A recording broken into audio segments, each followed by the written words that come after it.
Gutter के अंदर माल ज्यादा ना जमा हो, क्योंकि माल ज्यादा जमा होगा, थोड़ा सा डिस्चार्ज ज्यादा खुल गया हल्का सा भी, तो वो ओवर हो जाएगा, नीचे गिर जाएगा। आप हमें बताओगे, हमारे जाने से पहले दो व्यक्ति आपका नीचे से फोटो खींच लेंगे, वो फोटो सारे में वायरल हो जाएगा। माल तो 2 बाल्टी गिरा, अल्लाह 4 बाल्टियां कट जाएगा। हम आपको भी कहेंगे, आप हमें बताओगे, एक्सक्यूज दोगे। उससे अच्छा ये है कि गटर को साफ रखें। आपको तो बताना ही तो है पैन कुली को कि सर गटर साफ कराइएगा, गटर साफ होगा। तो इस बात को ध्यान रखना। अब आई पैन की वॉशिंग की बात।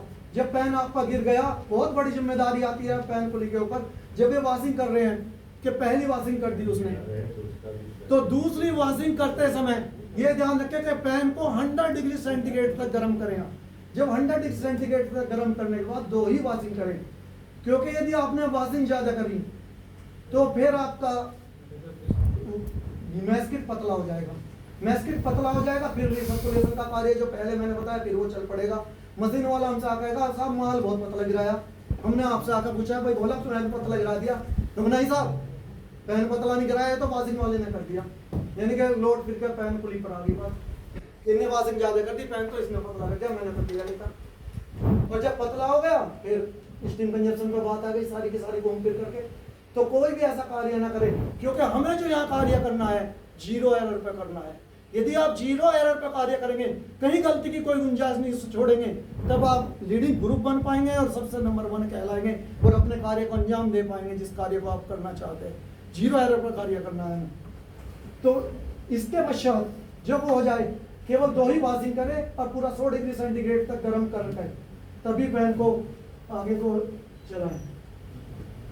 अब आता है, मैं बोल रहा था कि पैन के अंदर फ्लक्चुएशंस बहुत आते हैं, वैक्यूम की बहुत प्रॉब्लम्स आती हैं। तो उसकी क्या क्या प्रॉब्लम्स आती हैं, उसे क्या किस प्रकार से दूर करें, क्योंकि मैं जो भी बात बता रहा हूँ यहाँ आपको प्रैक्टिकल रूप से बता रहा हूँ और उसका ये भी बता रहा हूँ किस प्रकार से उसका निवारण करना है, उसके क्या रीजंस हो सकते हैं, उसे किस प्रकार से ट्रेस आउट करना है। तो मैं बता रहा था कि फ्लक्चुएशंस क्यों होते हैं। आपने पेन काट लिया, पेन चलाया, ड्रिंक मारो, ड्रिंक मारने के बाद शुरू में तो ठीक सा चला, लगा के ठीक है, वो ठीक सा इसलिए चला क्योंकि ब्रिक्स में कटकाया था, पहला ड्रिंक तो लेगा, दूसरी बार देखना है पेन चल नहीं रहा। और पेन मैन को इतना वो होना चाहिए, नॉलेज और उसका स्किल इतना हाई होना चाहिए कि यदि पेन नहीं चल रहा तो उसे 5 मिनट के अंदर जो एहसास होना चाहिए कि तेरा पेन नहीं चल रहा है या ड्रिंक नहीं ले रहा उस हिसाब से।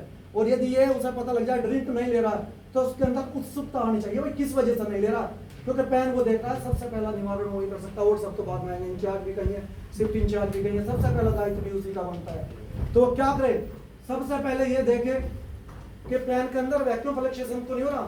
यदि उसे दिखाई दे कि वैक्यूम फ्लक्चुएशन हो रहा है तो सबसे पहले अपने फीड के जो वाल हैं, फीड बॉक्स के अंदर लगे हुए हैं, उन पर निगाह डाले कहीं हमसे एयर तो नहीं ले रहे।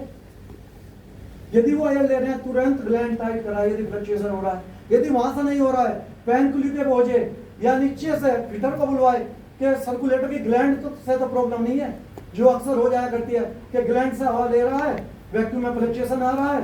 यदि वन से भी नहीं ले रहा है तो तुरंत ध्यान करना चाहिए, पेनमैन को सोचना चाहिए, क्योंकि और कोई नहीं सोचेगा उसके लिए। सोचना केवल पेनमैन, पैन कुली को इतना कोई और नहीं आता है।